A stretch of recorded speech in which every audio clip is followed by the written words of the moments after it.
복된 삶으로 초대받은 아브라함이 어떠한 배경 가운데 복으로 선택되었는가, 그 배경을 한번 살펴보도록 하겠습니다. 바벨탑 사건 이후에 아브라함은 복으로 선택받게 됩니다.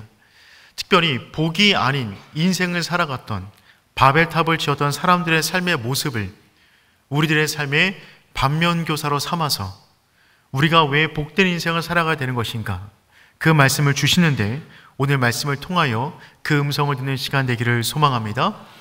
첫 번째, 이들의 인생의 방향에 대해서 한번 살펴보도록 하겠습니다. 1절 말씀 우리 함께 읽겠습니다. 온 땅에 언어가 하나요 말이 하나였더라. 여러분, 이때는 언어가 하나였습니다. 노아 홍수 이후에 모든 사람은 죽었어요. 그래서 노아의 가족으로부터 다시 한번 인류가 시작되었기 때문에 이때는 언어가 하나였습니다. 그런데 인구가 계속 많아지다 보니까 사람들이 점점 이동하게 되었는데, 그 가운데 유독 한쪽 방향으로 이동해 나갔던 사람들에 대해서 언급하고 있습니다. 2절 말씀 우리 함께 읽겠습니다. 이에 그들이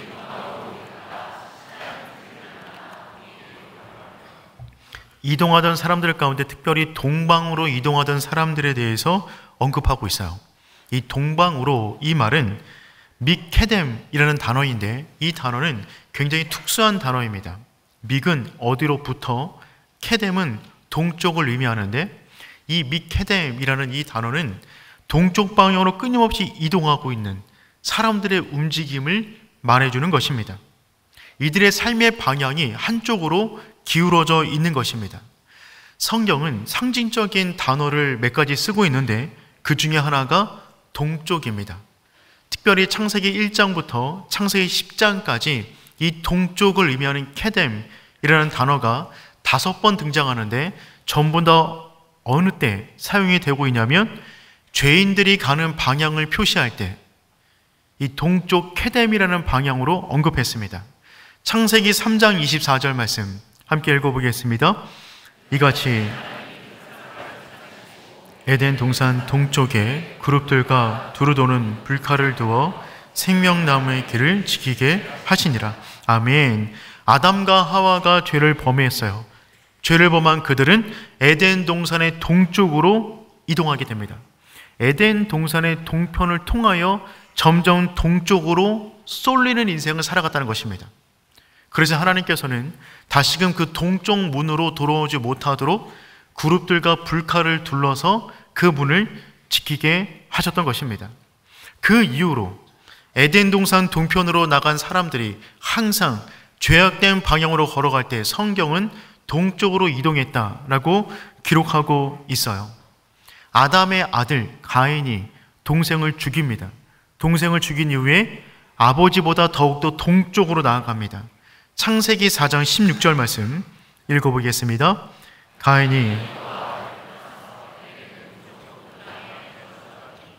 가인은 아버지보다 더욱더 동쪽으로 이동하게 되었어요.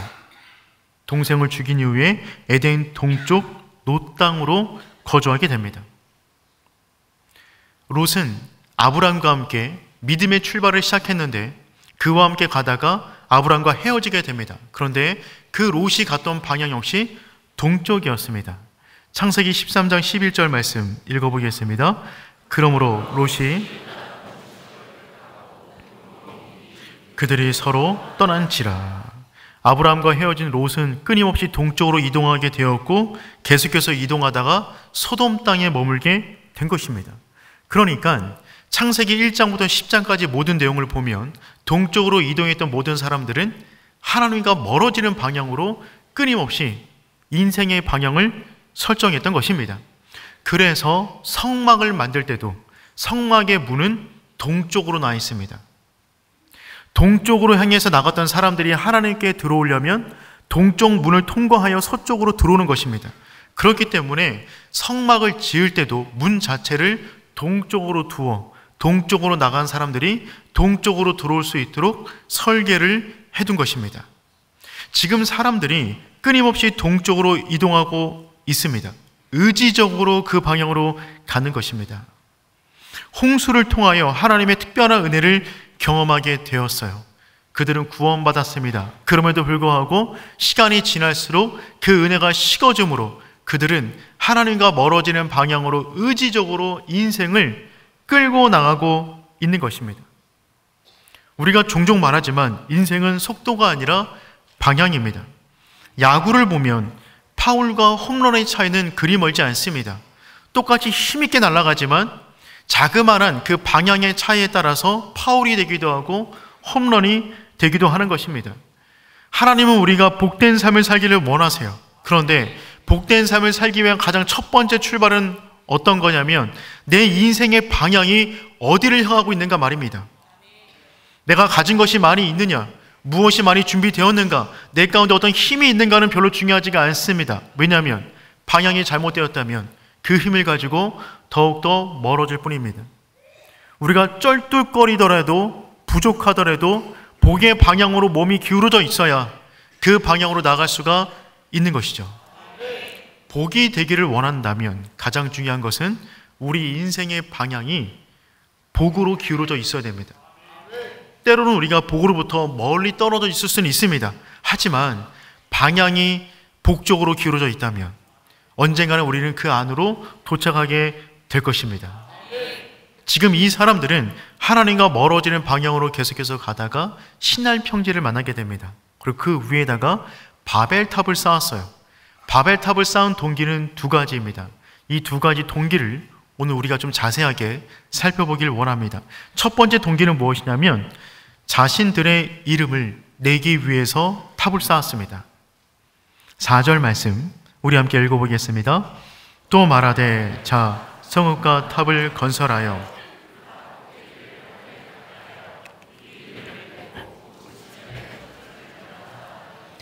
바벨탑을 쌓았던 첫 번째 동기는 무엇이냐면 자기들의 이름을 내기 위해서 탑을 쌓기 시작합니다. 하나님을 떠난 인간, 하나님과 점점 멀어지는 사람들의 모습, 그들의 인생까지 남아있는 것은 자신의 이름밖에 없습니다. 그렇기 때문에 하나님을 떠난 모든 사람들은 자기에게 몰입하는 인생을 살아갈 수밖에 없는 것이죠. 살아가면서 이 땅 가운데 얼마 살지도 못하면서 그 이름 하나 남기려고 열심히 살아간단 말입니다. 이런 삶이 얼마나 허망한 줄 모릅니다. 자신들의 이름을 남기기 위하여 하는 것은 무엇이냐면 남들보다 더 높은 탑을 쌓아 올리는 것입니다. 사진을 보시면 학자들은 바벨탑이 이런 식의 계단식의 모양일 거다라고 말을 합니다. 왜냐하면 바벨론 지역 가운데 세워진 탑들이 이런 식의 계단형으로 만들어져 있기 때문에 그렇습니다. 지금도 바벨론의 유적지인 지구라트를 가보면 이와 같이 생긴 탑들을 많이 볼 수가 있습니다. 전부 다 계단식 모양으로 만들어져 있는 것이죠. 이 탑들의 특징은 무엇이냐면 남들보다 더 높이 쌓으면 그만큼 권력과 힘이 있는 것입니다. 그렇기 때문에 모든 사람들은 자신의 이름을 내기 위하여 남들보다 조금이라도 더 높은, 한층 더 높은 탑을 쌓기 위해서 부단히 노력했던 것입니다.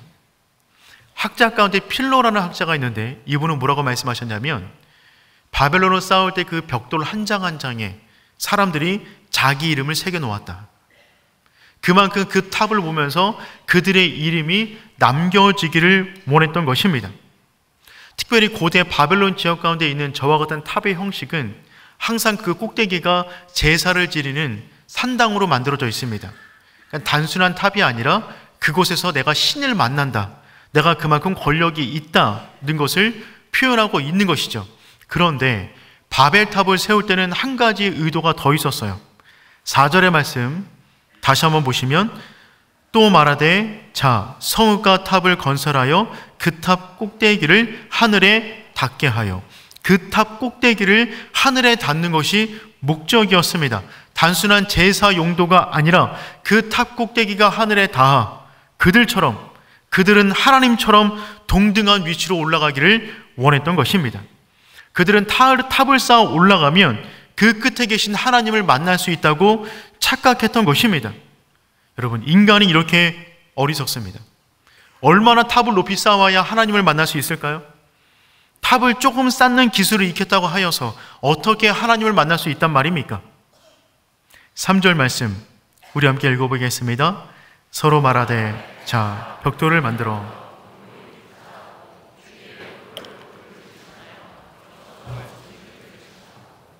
이들은 이전에 탑을 쌓을 때 자연석을 이용해서 탑을 쌓았어요. 벽돌을 만들 만한 기술이 없었습니다. 자연석 갖고 탑을 쌓다 보니까 탑이 일정하게 올라가지 않고 높이 쌓을 수가 없었어요. 그런데 벽돌을 굽는 기술이 생겨서 반듯한 벽돌로 쌓아 올리니까 이전보다 좀 더 높이 쌓아 올릴 수가 있었던 것입니다. 이 기술을 개발하자 하늘 끝까지 올라갈 줄 알았던 것입니다. 더군다나 이들은 이 벽돌들을 연결하는데 진흙을 사용하지 않고 역청을 사용했습니다. 이 역청은 뭐냐면 아스팔트의 재료가 되는 것인데, 이 중동 지역은 석유가 많기 때문에 그 밑에 있는 석유가 올라와서 찌꺼기, 이 역청이 올라오게 되었습니다. 그러면 이 역청으로 바르면 진흙보다 더더 끈적끈적하고 방수의 효과가 있었어요. 근데 역청이라는 것은 실은 인간이 도구로 개발한 것이 아니라 하나님이 선물로 주신 것이었습니다. 노아가 방주를 만들 때 그 방주 밖에 역청을 바르도록 허락하셨어요. 방법을 알려주셨습니다. 그래야만 방수의 효과가 있기 때문에 그렇습니다. 그러니 지금 이들은 하나님이 가르쳐 주신 그 역청이라는 도구를 가지고 하나님을 대적하고자 탑을 쌓아 올리고 있는 것입니다. 그런데 이들이 왜 역청으로 탑을 둘렀을까요? 홍수를 대비하는 것입니다. 이들은 일전에 대홍수를 통하여 모든 사람이 죽는 사건들에 대한 이야기를 들었습니다. 그러니 이들은 지금 하나님을 대적하고 있잖아요. 그 탑을 쌓아 올리기 때문에 하나님의 또 다른 홍수가 있을까봐 그 탑을 지금 역청으로 두르고 있는 것입니다. 그들도 알고 있었어요. 하나님을 대적한다는 것을. 더군다나 하나님께서 말씀하셨죠. 홍수 이후에 내가 다시는 물로 심판하지 않으리라. 그 말도 지금 믿지 않고 있는 것입니다. 하나님이 주신 재료를 가지고 하나님의 말씀을 어겨가면서 하나님을 대항하는 탑을 쌓아 올려 그 끝에서 하나님을 만나 함께 이 땅의 문제를 다스리자는 것입니다. 인간이 이만큼 어리석습니다.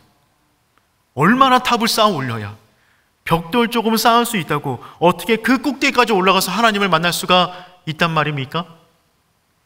어떻게 의학이 조금 발달했다고 하여서 인간의 모든 질병이 치료되고 영원히 살 수 있다는 생각을 할 수 있단 말입니까? 아니 어떻게 그 조그마한 지식이 있다고 하여서 이 땅 가운데 하나님이 없다라고 하는 그런 말을 내뱉을 수가 있단 말입니까? 아니 어떻게 그 작은 식견을 가지고 사람의 성을 내가 결정할 수 있다라는 그와 같은 말을 할 수가 있단 말입니까? 전부 다 벽돌을 쌓아 올려 하나님과 함께 선악을, 세상의 기준을 결정하자는 행동인 것입니다. 이와 같은 모습은 이미 에덴 동산에서 시도하다가 실패했어요. 창세기 3장 15절 말씀, 창세기 3장 5절 말씀 우리 함께 읽어보겠습니다. 너희가 그것을 먹는 날에는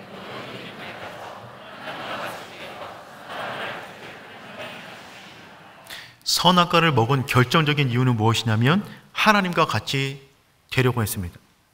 하나님과 같이 되어 선악을 판단하기를 원했던 것이죠. 그 죄로 인하여서 심판을 받아 에덴의 동편으로 멀리 쫓겨났던 그들은 의도적으로 하나님을 더 멀리 피해 달아나 신할 땅에 또 다른 선악과를 세우고 있는 것입니다. 그 탑 꼭대기에 올라가 함께 선악을 다루자는 것입니다.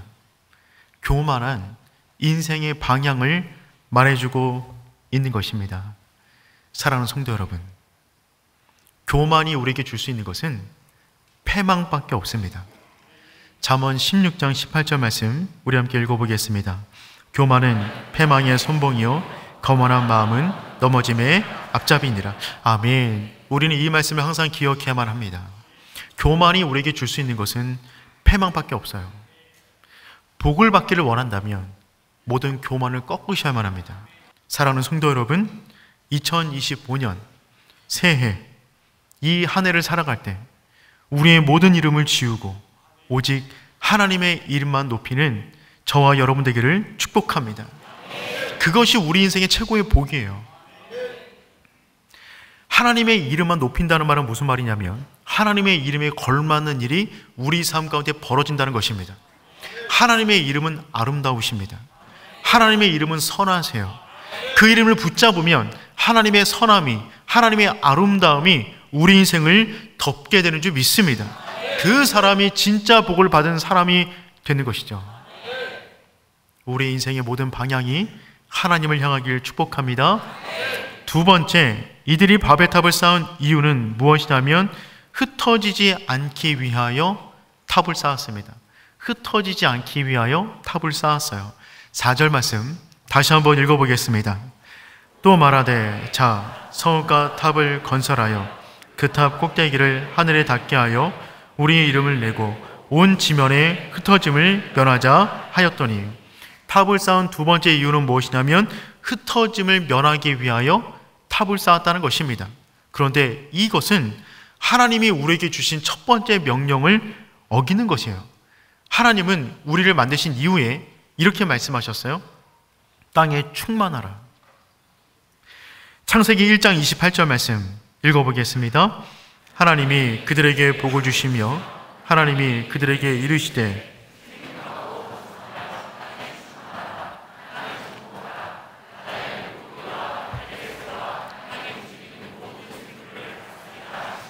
아멘. 이것이 우리를 창조하신 목적이 됩니다. 땅에 충만하라. 땅에 충만하기 위한 유일한 방법은 무엇이냐면 하나님과 함께 흩어지는 것입니다. 하나님이 인도하시는 그곳에서 하나님의 나라를 확장하는 것이 우리에게 주어진 사명이 되는 것이죠. 이 사명은 노아의 홍수 이후에 노아에게도 다시 한번 주셨어요. 창세기 9장 1절 말씀 읽어보겠습니다. 하나님이 노아와 그 아들들에게 복을 주시며 그들에게 이르시되 생육하고 번성하여 땅에 충만하라. 아멘. 똑같은 명령을 주시는 것이죠. 그러니 이들 역시 흩어지는 것이 하나님의 명령임을 알고 있었습니다. 그런데 지금 이들은 의도적으로 흩어지지 않기를 다짐합니다. 왜요? 하나님을 떠나버린 인간, 하나님으로부터 멀어지는 인간에게 흩어지는 것은, 새로운 땅은, 새로운 시간은 두려움을 주기 때문에 그렇습니다. 그들을 보호할 보호자가 없기 때문에 그래요. 하지만 하나님과 함께 동행하는 사람은 흩어지는 것에 두려워하지 않습니다. 하나님이 나의 보호자가 되시기 때문에 그렇습니다. 그들은 하나님으로부터 멀어진 그 두려움을 해소하기 위하여 높은 탑을 쌓아 올리면 사람들이 우리를 무서워하겠지? 높은 탑을 쌓아 올리면 사람들이 우리를 건들지 못하겠지? 그 동기를 가지고 지금 탑을 쌓아 올리고 있는 것입니다. 하나님을 떠나버린 사람들의 내면의 기본적인 상태는 두려움입니다. 그 두려움을 스스로 달래고자 사람들은 끊임없이 성을 쌓고 탑을 쌓아 올리기 시작해요.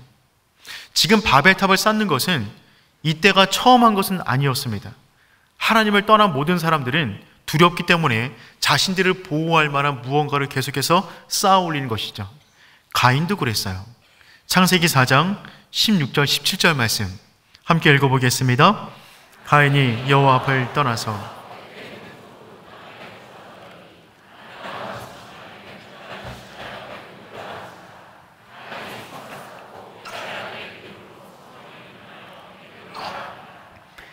가인이 죄를 지은 다음에 하나님을 떠나 의도적으로 동편으로 계속해서 나가기 시작합니다. 하나님과 멀어지는 방향으로 가고 있는 것이죠. 그러다가 한 좋은 땅을 만나게 되었어요.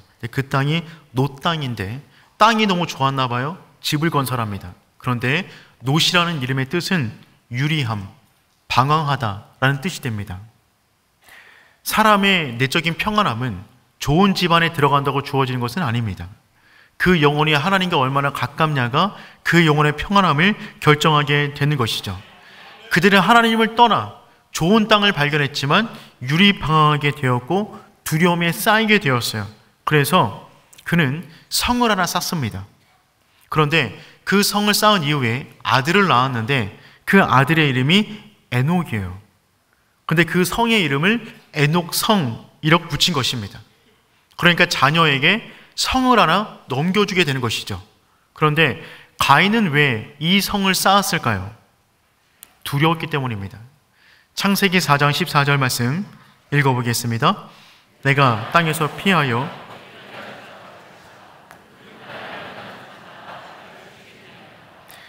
가인은 동생을 죽인 이후에 사람들이 자기를 죽일까 봐 두려움에 쌓여 있었어요. 그래서 그는 사람들을 피해 멀리 도망치고 노 땅에 성을 세운 다음에 그 안에서 폐쇄적인 인생을 살아가게 됩니다. 자기 스스로 자기를 지키기 위한 성을 쌓아 올리는 것이죠. 그리고 그 성을 자녀에게 넘겨주었어요. 즉 무슨 말이냐면 가인이 가지고 있던 존재적인 불안감, 그것을 자녀에게 넘겨주었다는 것입니다. 이 세상에 믿을 사람 없다. 세상은 다 너의 적이다. 너를 보호할 수 있는 것은 너밖에 없어. 성을 더욱더 견고하게 쌓아야 돼. 성을 더욱더 높게 쌓아야만 너가 안전한 인생을 살아갈 수 있어 라고 하는 부모의 두려움을 자녀에게 넘긴 거예요. 그리고 에녹은 그 성 안에 갇힌 인생을 살아가게 돼요. 부모로서 조심해야 될 것이 있습니다. 자녀에게 교육이란 이름으로 부모가 갖고 있는 두려움을 넘기는 것입니다. 모든 부모들은 살아오면서 그들 안에 가지고 있었던 불안감들이 있습니다. 그 불안감을 교육이란 이름으로 자녀에게 넘기는 것이죠. 좋은 대학 가야 된다. 그래야 무시받지 않아. 돈이 있어야 돼. 그래야 힘이 있는 거야. 너무 착하면 안 돼. 사람들에게 무시를 당해. 교육이란 이름으로 자녀들에게 애녹성을 넘기는 거예요. 자녀들이 그 성 안에서 자기들의 인생, 자기가 보호하는 자기 인생을 만들어 살라는 것입니다. 여러분, 하지만 그 성이 우리를 보호할 수가 없습니다. 2025년 새해를 시작한 우리 인생의 방향은 지금 어디로 가고 있습니까? 하나님으로부터 멀어지는 방향입니까? 하나님으로부터 가까워지는 방향으로 가고 있습니까? 우리는 지금 그 말씀에 의지하여 하나님과 함께 동행하며 흩어지는 삶을 살아가고 있습니까? 아니면 나에게 집중하여 나만, 내 가족만, 나에게 몰입하는 인생을 살아가고 있는 것입니까? 우리는 내 인생을 위한 탑을 쌓고 있습니까? 아니면 하나님을 위한 제단을 쌓고 있습니까? 만약 그렇지 않다면 바벨탑은 여전히 우리 삶 가운데도 존재하는 것입니다. 하나님은 이 사건 이후에 아브라함을 부르십니다. 왜 아브라함을 선택하셨을까요? 아브라함의 삶의 이동 방향은 다음 주부터 살펴보겠지만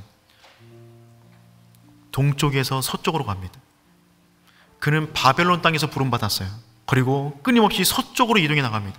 그는 안주하지 않아요. 하나님과 끊임없이 동행하는 인생을 살아갑니다. 그는 가는 곳곳마다 자신의 이름을 위한 탑을 쌓는 것이 아니라 제단을 쌓아 올려요. 바벨탑의 문화 가운데 들어있는 사람들과 정반대의 인생을 살아가는 것입니다. 동쪽이 아닌 서쪽으로, 바벨탑이 아닌 제단을 쌓아 올리는 것입니다. 그 사람을 복으로 부르셨어요. 그러므로 우리가 이 한 해를 복으로 살기를 원한다면 우리 역시 그와 같은 삶을 살아야 되는 줄 믿습니다. 여러분의 인생의 방향이 하나님과 가까워지는 방향이 되며 여러분이 걸어가는 그 모든 곳곳마다 제단이 쌓아지기를 축복합니다.